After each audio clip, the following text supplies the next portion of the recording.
오늘 말씀의 제목은 나의 사랑 안에 거하라입니다. 나의 사랑 안에 거하라. 언젠가 미국에서 가장 큰 영향력 있는 그런 교회 가운데 하나인 시카고의 윌로우 크릭 교회라는 데가 있습니다. 그 교회 목사님께서 모두를 깜짝 놀라게 할 폭탄 선언을 하셨던 적이 있습니다. 뭐라고 했냐면, 우리가 잘못했습니다. 32년 동안 목회해오면서 교인들이 많이 몰려오는 숫자적으로는 부흥한 것 같지만 우리 교회가 예수 그리스도의 참된 제자를 만드는 일에는 실패하고 말았습니다. 그런 고백을 하는 겁니다. 이 영적 성장의 기준이 뭐냐? 바로 하나님을 사랑하고 이웃을 사랑하는 것인데, 교회를 오래 다니고 또 열심히 있는 사람들이 오히려 영적 성장이 더 낮았다라는 것입니다. 그동안 예배, 성경 공부, 소그룹 모임, 봉사활동, 전도 엄청나게 많은 프로그램들을 행하였고 또 거기에 막대한 재정을 투자했습니다. 그리고 교인들은 열심히 그 프로그램에 참여하였고 교회는 날로 부흥했습니다. 근데 그렇게 했던 결과가 무엇이냐? 성도들이, 교인들이 정말 하나님을 사랑하고 이웃들을 사랑하고 있는가? 담임 목사님이 평가하기를 아니다라는 그런 결과가 나온 것입니다. 아니, 그렇게 영향력 있는 교회가 어떻게 그런 결과가 나올 수 있는가? 무엇이 문제였을까요? 저나 여러분이 그동안 신앙생활을 수십 년 해오면서 이 신앙의 연한이 길어지잖아요. 길어지게 되면서 점점 더 더욱더 뜨겁게 하나님을 사랑하게 되었고 이웃을 점점 더 뜨겁게 사랑하게 되었는가를 한번 생각해 보시기 바랍니다. 교회에서 직분이 점점 더 중대한 직분을 맡게 되고 오랫동안 교회 생활을 하셨던 분들이 이 사랑이 오히려 더 확 식어져 있는 것을 보게 됩니다. 한국 교회 성도들의 믿음이 이렇게 섣불리 판단하기 좀 그렇지만 좀 잘못되어 있는 그런 게 있습니다. 그게 뭐냐면 우리가 교회에 오면 항상 믿음에 대한 얘기를 많이 하니까 이 믿음은 너무 중요한 거예요. 그래서 믿음은 구원받는데 너무나 중요하고 필수적인 건데 하나님 사랑하고 이웃 사랑하는 것은 그것과는 상관없다, 별개다라고 여긴다는 거예요. 아무도 그렇게 가르쳐주지 않았는데 많은 이들이 그렇게 믿고 삽니다. 교회 오면 예수 믿어야 돼. 천국 가야 되니까, 구원받고 천국 가야 되니까 예수 믿어야 돼. 그건 너무 당연한 일이야. 하지만 살면서 좀 하나님 좀 덜 사랑하고 이웃 좀 덜 사랑하면 구원받는 거는 상관없이 하나님 앞에 가면 책망 좀 듣겠지라는 그 정도로 우리가 생각한다는 것입니다. 그런데 예수님께서는 절대로 그렇게 말씀하신 적이 없다라는 겁니다. 우리의 믿음이 잘못되어 있습니다. 오늘 본문의 말씀 보면 특별히 전반부에 보면 내 안에 거하라 이런 말씀을 많이 듣는데 특별히 나의 사랑 안에 거하라 이제 이런 말씀을 우리가 듣습니다. 근데 우리는 하나님 사랑 안에 거하기보다는 도리어 하나님 품을 떠나려고 할 때가 더 많았고 그렇기 때문에 나타나는 결과와 열매들은 뭐냐? 불화의 소식을 더 많이 듣습니다. 그래서 교회에 새가족들이 와도 그렇게 살아도 되는 거구나 그렇게 여긴다는 겁니다. 예수 믿기만 하면 되지. 저렇게 좀 불화하고 싸워도 좀 미워해도 천국 가는 데는 지장이 없는 거구나. 문제가 없구나. 그래서 그들도 이렇게 믿어요. 어떻게 다 용서하고 다 사랑하며 살 수 있어? 그렇게 믿어버린다는 거예요. 다 용서하고 다 사랑하면서 살 수 없다라고 믿어버린다는 말이에요. 그게 믿음이 돼버렸습니다. 왜 그러냐면 나뿐만 아니라 다른 사람들도 다 그러고 사니까. 그래서 사람이 미워지고 용서가 안 되어도 그게 내 마음에 별로 괴롭지가 않은 겁니다. 나뿐만 아니라 모든 이가 다 그렇게 살고 있으니까. 오늘 요한복음 15장은 너무너무 중요한 장이라서 다 읽었는데요. 특별히 예수님께서 나의 사랑 안에 거하라. 이 사랑에 대한 말씀. 우리가 요한복음 13장에서도 예수님이 마지막 유언으로 너희가 서로 사랑하라 그 말씀을 주셨는데 이 사랑에 대해서 우리가 민감해져야 될 분명한 이유가 있습니다. 그거는 이 사랑함이 바로 구원의 문제와 직결되기 때문에 오늘 이 문제에 대한 말씀을 세 가지로 함께 살펴보고자 합니다. 첫째로, 진실로 우리가 예수님을 믿으면 사랑의 열매가 반드시 맺어진다는 것입니다. 여러분, 우리가 예수 믿으면 사랑의 열매, 예수님의 열매가 반드시 맺어져야 정상입니다. 이 열매가 맺혀지지 않는 사람이라면 그 사람은 예수 믿는 사람이 아닙니다. 왜냐하면 예수님께서도 분명히 열매를 보고 판단하겠다 그랬거든요. 근데 이 생명의 열매가 바로 사랑의 열매다라는 거예요. 사랑의 열매가 맺혀지지 않으면 나를 믿지 않는 거다라고 예수님이 보시겠다는 거예요. 사랑의 열매가 맺어지는 사람은 하나님의 자녀가 된 것이고, 사랑의 열매가 맺어지지 않는 사람은 하나님의 자녀가 아직 못 되었다, 아니다라는 것입니다. 두려워요, 사실은 이 말씀. 우리가 예수 믿으면 예수님으로 인해서 사랑하는 사람이 반드시 되어지게 되어 있습니다. 그런 사람이 하나님 앞에 무슨 기도를 해도 하나님은 다 들어주신다라고 오늘 7절 말씀에 말씀하고 있는 겁니다. 여러분, 사랑과 죄사함은 함께 가는 것임을 아셔야 돼요. 대표적인 예로 누가복음 7장 47절 또 50절 말씀에 보면 예수님께서 당신의 발에 향유옥합을 깨트려서 쏟아부었던 한 여인, 마리아라고 알려져 있는 그 여인에게 이런 말씀을 하셨어요. 뭐 다른 사람들은 낭비한다고 펄쩍 뛰고 그러는데 예수님은 이렇게 말씀하셨습니다. 그의 많은 죄가 사해졌느니라. 이는 그의 사랑함이 많으니라. 사함을 받은 일이 적은 자는 적게 사랑하느니라. 이런 말씀을 하셨습니다. 그러면서 내 믿음이 너를 구원하였으니 평안히 가라 그랬어요. 사랑과 죄사함과 이 믿음과 구원을 연결시키는 말씀을 거기서 하고 계신다는 거예요. 어떤 사람이 예수님을 믿고 속죄함을 받아 구원을 받았는지 아닌지는 그 사람에게 나타나는 사랑이 어떤지를 보고 알 수 있다.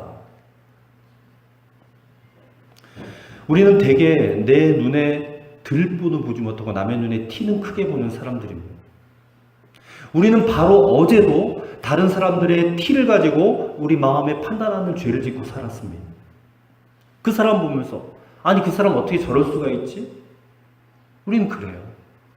여러분, 그래서 우리가 날마다 주님 바라보지 않고 십자가를 붙들고 살지 않으면 우리는 언제나 그 모양 그 꼴밖에 안 된다 이 말입니다. 그런 우리에게 주시는 하나님의 말씀이 무엇입니까? 사랑하면 모든 허물이 다 덮어진다는 것입니다.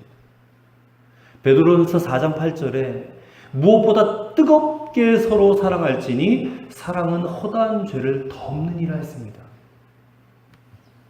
그래서 예수님이 우리에게 서로 사랑하라고 말씀하신 거죠. 우리가 다른 사람을 사랑하면 그 사람의 모든 허물이 다 덮어져요. 이건 정말 말할 수 없는 복입니다.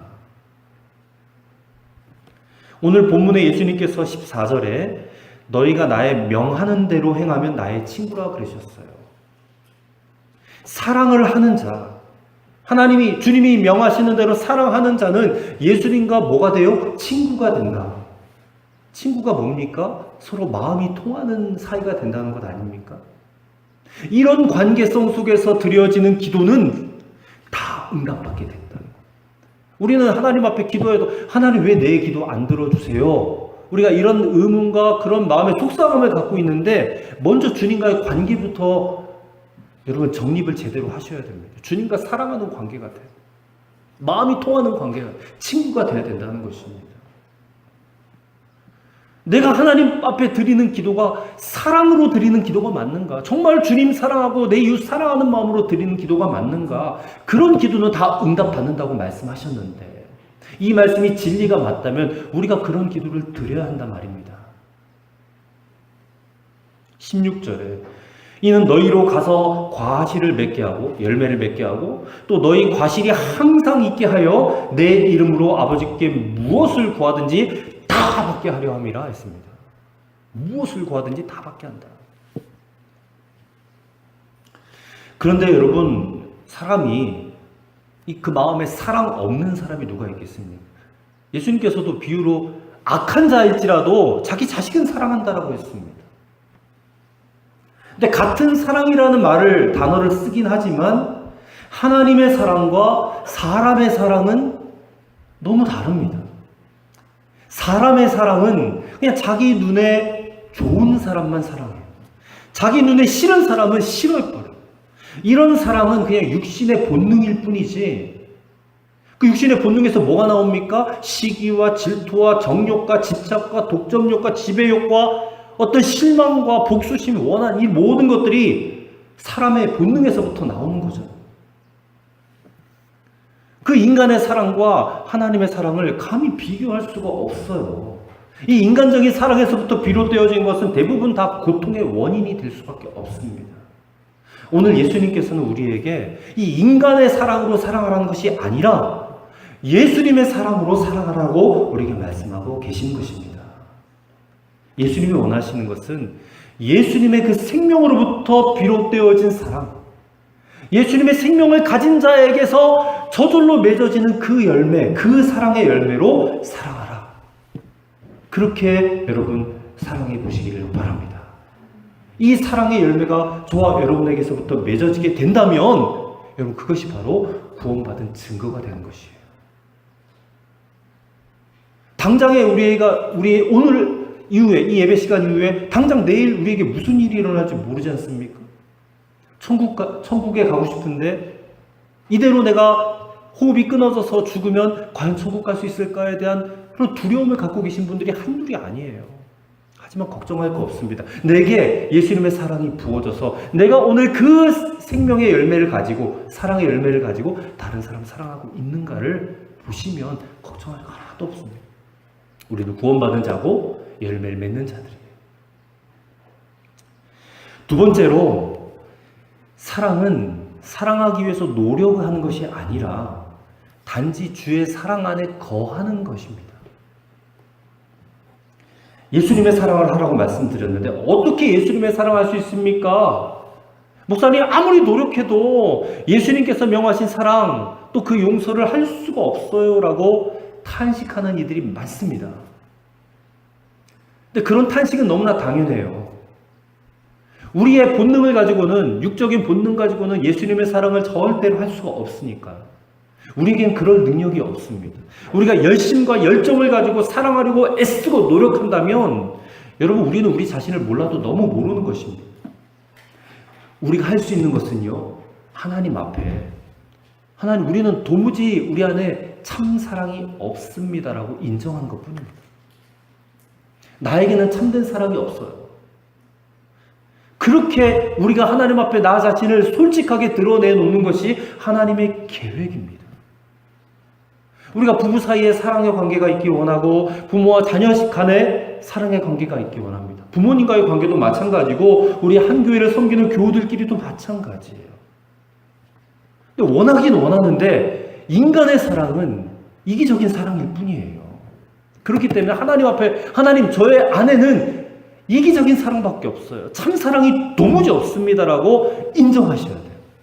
저는 어느 누구도 아무도 사랑할 수 있는 능력이 없습니다 라고 하나님 앞에 인정할 때에 비로소 예수님의 사랑으로 사랑할 수 있는 능력, 그 길이 열린다는 것입니다. 말씀 들었으니까 내가 할 수 있지, 해보자, 한번 해보자, 그럼 될 거야, 이게 아니라는 거예요. 하나님께서 아브라함에게 독자 이삭을 주실 때에 언제 주셨어요? 아브라함이 100세 때, 사라가 90세 때, 즉 모든 생식 능력이 완전히 사라질 때까지 하나님이 기다리셨어요. 사라의 경수가 끊어지고 아브라함은 죽은 몸과 같이 거의 시체처럼 되었을 때에 자녀 낳을 수 있는 도무지 능력을 찾을 수 없을 때까지 하나님이 기다리신 다음에 이삭을 주셨어요. 왜 그렇게 하셨을까요? 그래야 아브라함이나 사라가 이 아들 이삭이 하나님으로부터 온 것이구나라는 것을 믿게 하기 위해서 그렇게 하셨어요. 근데 사랑도 마찬가지입니다. 하나님은 우리에게 참사랑, 진정한 사랑이 없다는 사실을 깨닫기를 원하세요. 그래서 우리가 진정으로 어느 누군가를 사랑하게 되었을 때에 그것은 내 노력과 내 애씀으로 사랑하는 것이 아니라 주님으로부터 내게 사랑이 부어져서 내가 저 사람을 사랑할 수 있게 되었구나라고 알게 하고 믿게 하기 위해서. 여러분 이해가 되십니까? 여러분 어느 누가 우리가 그렇게 사랑할 수 있겠어요? 우리의 능력으로는 그렇게 사랑할 수가 없습니다. 여러분, 저에게도 그런 사랑 없고요. 여러분에게도 그런 사랑 없어요. 오직 주님의 사랑이 부어질 때 그게 가능한 것입니다. 그래서 이것을 우리가 내가 했습니다라고 말할 수 없잖아요. 주님이 하셨습니다라고 말할 수밖에 없는 겁니다. 이게 바로 십자가의 복음입니다. 이게 십자가의 복음이에요. 갈라디아서 2장 20절 사도 바울의 고백. 우리 옛사람은 십자가에서 예수님과 함께 죽었고 이제는 내가 사는 게 아니라 내 안에 예수님이 사시는 거예요. 그 말은 내 안에 예수님의 생명이 부어지고 있다라는 그런 말씀입니다. 그때부터 예수님이 당신의 사랑을 나를 통해서 드러나게 하신다는 거예요. 내가 죽을 때.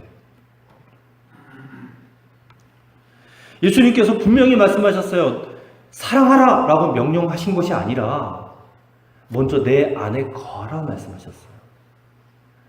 내 안에 거하라. 여러분, 거한다라는 게 뭡니까? 아주 간단한 거잖아요.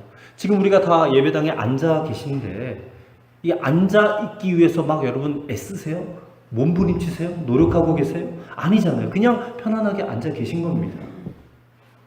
똑같아요. 주님, 저는 지금 주님 안에 있습니다. 주님도 제 안에 계시죠? 그게 믿는 겁니다. 인정하는 거예요. 믿는 거예요. 주님이 그렇게 하라고 하셨으니까. 주님, 저는 지금 주님 안에 있습니다. 그래서 주님 감사해요. 주님 찬양합니다. 여러분, 우리가 주님 안에 거한다라는 말은 바로 그 말입니다. 근데 오늘 본문 9절에는 이 주님 안에 거하는 것을 조금 더 구체적으로 이렇게 표현하고 있어요. 나의 사랑 안에 거하라 했습니다. 10절 말씀에 내 계명을 지키면 내 사랑 안에 거하리라. 조금 더 구체적으로. 당신의 사랑 안에 거하는 것. 여러분, 용서하고 사랑하려고 애쓰기 전에 먼저 예수님의 사랑을 내가 충만히 받아 누려야 한다라는 그런 말씀입니다. 우리가 진심으로 누군가를 사랑하지 못하는 것은 내가 아직도 진정한 사랑을 받아본 적이 없기 때문에 못하는 겁니다. 예수님의 사랑을 이미 받았지만 그 사랑 안에 거하지 않기 때문에 예수님의 그 사랑이 나를 통해 흘러가지를 못하는 거예요. 그래서 모든 문제가 생기는 겁니다. 자존심 싸움하게 되고 상황 보면서 자꾸 어렵다, 힘들다 그러고 낙심합니다. 그리고 이단이 그 틈을 타고 들어오는 겁니다. 인생의 대부분의 고통은 잘못된 목표 때문에 오는 것입니다. 세상이 주는 성공, 기쁨, 또 만족들이 결국 오래가지 않습니다. 아주 잠깐 즐거움이 온 다음에 사실 그와 같은 것들이 길고 긴 어떤 좌절의 고통의 시간들이 시작이 되어지는 겁니다. 여러분, 인생의 목적과 목표를 세상에다 두지 마세요. 우리 믿음의 사람들, 그리스도인들의 삶의 목표는 오직 예수님 아는 데 둬야 돼요. 예수님을 알아가는 게 여러분의 삶의 목적이 되시길 바라고 목표가 되시길 바랍니다. 그게 예수님의 사랑 안에 거하는 겁니다. 그럴 때 우리 교회의 표처럼 예수님 한 분이면 충분함을 알게 돼요. 예수님을 통해서 우리가 그분의 그 사랑을 받고 누리면 정말 예수님 한 분이면 충분해요. 충분합니다. 예전에는 돈도 좀 많이 필요했고 사람들의 인정과 칭찬도 좀 필요했어요. 다른 사람들이 나를 좀 인정해 줬으면 좋겠고 나를 좀 사랑해 줬으면 좋겠어요. 그게 너무 필요했고 너무 갈망했어요. 그러려면 내가 다른 사람들을 보기에 좀 잘나 보여야 돼요. 뭔가 칭찬받을 만한 일을 했어야 되고 저 사람보다 내가 좀 더 나아 보여야 되고 내가 좀 더 세상에서 성공한 사람이 돼야 돼. 그래야 나를 칭찬해 줄 거 아닙니까? 그런데 예수님을 바로 알고 난 다음부터는 그런 거 필요 없습니다. 오직 나를 사랑하시는 그분의 사랑이 그냥 위로부터 폭포수처럼 부어지니까 이제 나는 예수님 한 분이면 충분해. 이런 고백이 저절로 나오는 겁니다. 여러분, 저나 여러분이나 인생의 목표를 정말 세상 가치에 두지 말고 정말로 예수님 더 깊이 아는데 두시는 그런 저와 여러분의 삶이 되시길 바랍니다. 예수 안에 거하라는 말은 바로 그 말씀입니다. 정말 예수님 한 분이면 충분한 겁니다. 사실 주님이 저와 여러분들 불러주셨는데 우리가 뭐 예뻐서 잘나서 불러주셨을까요? 아닙니다.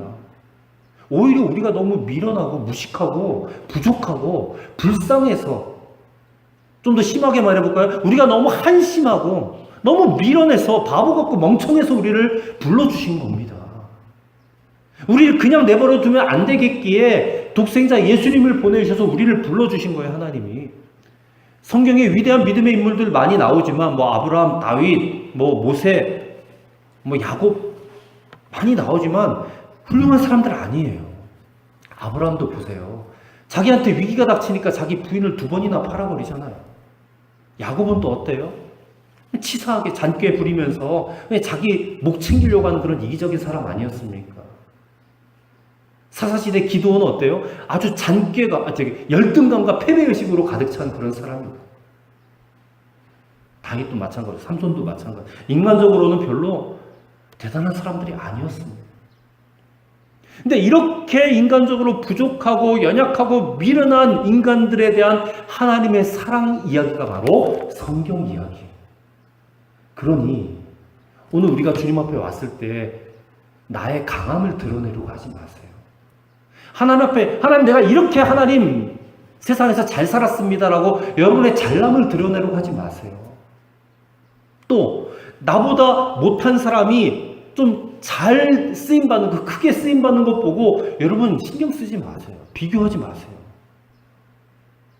만약에 나보다 못한 사람이 잘 되어지고 쓰임받는다면 그 사람이 너무 부족하고 한심스러우니까 주님이 그에게 역사하신다라고 그렇게 받아들이시면 됩니다. 여러분, 우리 누구나 다 편안하게 살기 원하지만 때로는 힘들고 어려운 순간이 우리를 향한 주님의 프로포즈일 수도 있어요. 누구나 편안하기를 원해요. 근데 편안할 때보다 그 편안한 시간에 주님을 만나지는 않더라고요. 자기 한계에 부딪히고 어려움과 고난이 닥칠 때 그 순간에 주님 만나게 되더라고요. 말할 수 없는 어려움에 빠졌을 때, 기가 막힐 수렁에 빠져 있었을 때에 우리는 비로소 주님 만나는 시간입니다. 그분은 우리가 약할 때, 아주 한계에 부딪혔을 때, 그때 우리를 찾아오셔서 우리에게 힘을 주시고 또 우리를 강하게 만들어주신 분이시다는 것이죠. 그래서 하나님 앞에 우리가 나왔을 때 강한 척하려고 애쓸 필요도 없고 우리의 연약함을 부끄러워할 필요도 없습니다. 아, 성도들 보기에 창피해요. 이렇게 할 필요도 없습니다. 여러분의 약함과 여러분의 연약함이 축복의 통로예요. 은총의 통로라는 사실을 꼭 기억하실 수 있게 되기를 바랍니다. 세 번째로, 그의 사랑 안에 거하면 나를 미워하는 자를 축복하게 돼요. 축복하게 됩니다. 여러분, 우리가 예수 믿고 예수님을 영접하고 이제 예수님과 동행하며 살다 보면요, 분명히 세상으로부터 미움을 받게 됩니다. 예수님께서 18절 말씀에 세상이 너희를 미워하면 너희보다 먼저 나를 미워한 줄 알라 그랬어요. 예수 믿는 사람이 세상으로부터 미움받는 이유는 예수님께서 먼저 미움을 받으셨기 때문에 그래요. 그런데 예수님이 도대체 뭘 잘못했길래 미움을 받으셨는가? 오늘 성경 본문에 보니까 이유가 없대요. 25절 말씀 보세요. 율법에 기록된 바 그들이 이유 없이 나를 미워하였다는 말을 응하게 하려 함이라 했어요. 예수님은 아무 이유 없이 미움받았어요. 그리고 예수 믿는 성도들도 똑같습니다. 마찬가지입니다. 우리도 아무 이유 없이 미움을 받게 됩니다. 그런데 이렇게 아무 이유 없이 미움을 받는 것은 그것이 영적인 문제라는 뜻입니다. 마귀가 역사하는 겁니다. 우리가 세상에서 예수 믿는 것 때문에 미움받을 때가 많습니다. 거기에는 영적인 문제가 있습니다. 예수 믿는 우리를 마귀가 미워지게 만드는 겁니다. 직장에서도 또 사업장에서도 주변 사람들에게서도 미움을 받게 만듭니다. 예수님께서 요한복음 7장 7절에서 세상이 자신을 미워하는 까닭이 무엇이냐? 내가 세상의 일들을 악하다라고 증언했기 때문에, 세상은 악한 것이다라고 말했기 때문에 세상이 나를 미워한다. 왜 그러냐? 악하다라고 말하니까 자기 죄가 드러나기 때문에 그래요. 죄가 드러나기 때문에. 세상이 되어지는 일이 하나님 보시기에는 정말 심각한 악이에요. 그 악한 것을 악하다라고 말하면 미움받는다는 것입니다. 예수님이 그것을 악이라고 말씀했기 때문에 미움을 받는다. 어느 목사님께서 무슨 일 때문에 골프장에 가시게 되었대요. 아마 신방을 가셨던 것 같아요. 근데 마침 그날 그곳에서 골프를 치고 있던 어느 사업가가 이 목사님 그 신방 일행을 보고는 갑자기 막 화를 내면서 골프채를 집어던지고 가버렸던 일이 있었대요. 실제로 있었다면. 근데 뭐 목사님 일행이 무슨 뭐 심기를 건드릴 만한 어떤 그런 것 한 것도 없어요. 아무런 이유가 없는데 이 목사님 일행에게서부터 풍겨나는 경건의 분위기가 그 사람 비위를 거스른 거예요. 그 사람 비위. 우리 한국교회 초대교회 시절에 주기철 목사님 그 아드님이신 주광조 장로님의 간증 가운데 이런 이야기가 있습니다. 아버지이신 주기철 목사님이 마지막 순간까지 조국을 사랑하셨는데 단 한 번도 공개석상에서 조선 독립, 무슨 조선 광복 이런 구호 사용한 적 없었다며. 일본 천황을 비난한 적도 없었다며. 그런데 일본 경찰이 그렇게 주기철 목사님을 가두어가지고 온갖 고문을 하고 끝내는 그 감옥에서 죽여버렸잖아요. 일본 경찰들이 목사님을 잡아 때리고 그리고 맞고 그냥 약하기 짝이 없었던 그 목사님을 왜 이렇게 심하게 고문하고 그렇게 죽였을까? 겉으로 보기에는 너무나 약해 보이지만 예수를 믿는 그 믿음 때문에 그 두려움 앞에 굴복하지 않고 굽히지 않고 끝까지 십자가의 길을 걸어가는 그 모습에 일본 경찰들을 견딜 수 없게 만들었던 거예요. 그러므로 우리가 예수 믿고 난 다음에 세상이 우리를 미워하기 시작하면 이상하게 여길 이유가 없습니다. 그건 너무나 당연한 일입니다. 예수님께서 이제 제자들이 십자가의 길을 걸어가게 될 텐데 그때부터 세상에서 제자들이 미움을 받게 될 거야. 그때 너희는 이상하게 여기지 마. 그거는 정상적인 일이야.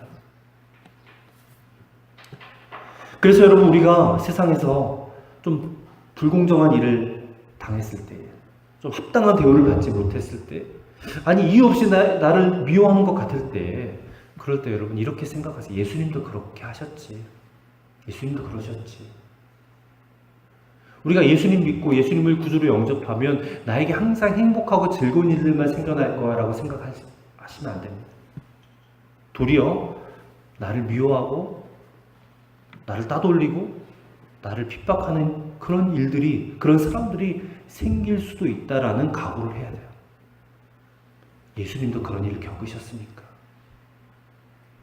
여러분 이것으로 우리의 믿음이 진짜 믿음인지를 분별할 수가 있습니다. 그리고 사실 세상이 우리를 미워하는 것은 우리로서는 도리어 감사한 일이 돼요. 왜 감사하냐? 우리가 진짜 거듭났다는 증거니까. 우리가 진짜 하나님의 자녀가 되었다는 증거니까. 그래서 세상이 우리를 미워하고 박해하는 게 너무 감사한 일인 거예요. 전에는 내가 세상에 속한 사람이었는데 이제는 세상에 속한 사람이 아니야. 이제는 하나님의 사람이 되었어. 라는 것을 세상이 알 정도가 되었으니까. 19절 말씀을 보세요. 너희가 세상에 속하였으면 세상이 자기 것을 사랑할 것이나 너희는 세상에 속한 자가 아니요 도리어 내가 너희를 세상에서 택하였기 때문에 세상이 너희를 미워하느니라. 아멘. 여러분 이 말씀이 우리에게 너무나 기쁜 말씀. 미움받는 것은 축복입니다. 산상수훈 예수님께서 마태복음 5장 11절에 나로 인하여 너희를 욕하고 핍박하고 거짓으로 너희를 거스려 모든 악한 말을 할 때에는 너희에게 복이 있나니 기뻐하고 즐거워하라. 하늘에서 너희의 상이 큼이라 그랬어요. 사랑하는 성도 여러분, 미움 안 받을 길 있습니다. 미움 받고 싶지 않으면 간단해요. 여러분 예수님 떠나시면 됩니다. 교회 떠나시고 예수님 떠나시면 돼요. 우리가 진정으로 예수님 안에 거하지 않으면 미움 받을 일도 없어요. 그러면 세상 사람들과 똑같습니다. 아니 세상 사람들이 자기와 똑같은 사람들을 미워할 이유가 뭐가 있겠어요? 뭐하러 비난하겠습니까? 자기들하고 똑같은데? 그런데 우리는 이제 우리는 더 이상 세상 사람이 아니니까 세상으로부터 미움받는다는 것이 당연한 일입니다. 그리고 우리가 예수를 믿음으로 나를 미워하는 자를 축복하게 돼요. 축복하는 사랑을 하게 됩니다. 내 안에 예수님의 생명, 그 사랑이 부어지니까 도리어 나를 미워하는 자를 축복해요. 예수님께서 그렇게 하셨잖아요. 당신을 미워해서 죽이려고 하는 그 유대인들과 로마 군병들을 그대로 축복하셨어요. 사랑하는 성도 여러분, 이제 우리가 진정으로 주님의 사랑 안에 거할 수 있게 되기를 간절히 바랍니다. 그러면 세상이 저와 여러분을 반드시 미워하게 될 겁니다. 하지만 그것이 우리의 감사의 제목이 되기를 간절히 바랍니다. 왜냐하면 우리가 구원받은 증거니까. 그래서 나를 미워하는 자를 도리어 축복할 수 있는 그런 저와 여러분이 되시길 바랍니다. 이게 바로 예수님 한 분이면 충분한 성도의 삶이 되는 것이기 때문입니다. 기도하겠습니다. 하나님, 오늘 말씀처럼 다만 예수님 안에 거하는 우리가 되게 하여 주옵소서. 예수님을 바라보는 눈이 열려지게 하시고 예수님 한 분이면 충분한 믿음을 갖게 하여 주옵소서. 십자가를 알고 예수님을 아는 것이 내 삶의 목적과 목표가 되게 하여 주시옵소서. 나를 미워하는 자를 만날 때 도리어 감사하고 그를 위하여 축복하며 사는 우리의 삶 되게 하여 주시옵소서. 예수님의 이름으로 기도하옵나이다. 아멘.